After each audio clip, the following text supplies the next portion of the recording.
అంటే ఏవరైతే గ్రామాల్లో ఉన్నటువంటి మార్కాపురం జిల్లాలో పెట్రోల్ డీజిల్ కొరత లేదని జాయింట్ కలెక్టర్ నితి మీనా స్పష్టం చేశారు. జిల్లా కలెక్టర్ రాజబాబు ఆధ్వర్యంలో ఇంధన సరఫరాపై సమీక్ష చేపట్టారు. ప్రభుత్వ ఆయిల్ కంపెనీల డిపోలలో ప్రజల అవసరాలకు సరిపడా నిల్వలు ఉన్నాయన్నారు.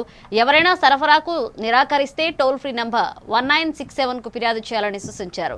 అక్రమంగా నిల్వలు చేసి కొరత సృష్టించే వారిపై కఠిన చర్యలు తీసుకుంటామని హెచ్చరించారు.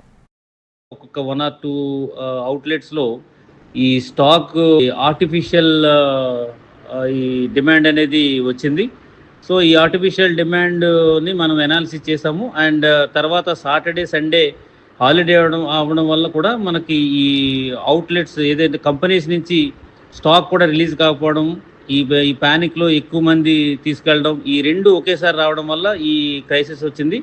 సో అందుచేత మనం రేపటి నుంచి ఈ నైట్కి అంతా రెస్టోర్ అవుతుంది. రేపటి నుంచి నార్మల్ పొజిషన్ వస్తుంది. అట్ ద సేమ్ టైం ఎవరు కూడా దీని గురించి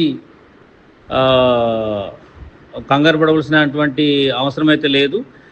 రెండోది ఏంటంటే మనకి రేపు ఒక పోలీస్ ఆఫీసర్ మన పెట్రోల్ అవుట్లెట్స్లో డీజిల్ దొరకట్లేదు అనేది అక్కడక్కడ వినిపిస్తుంది.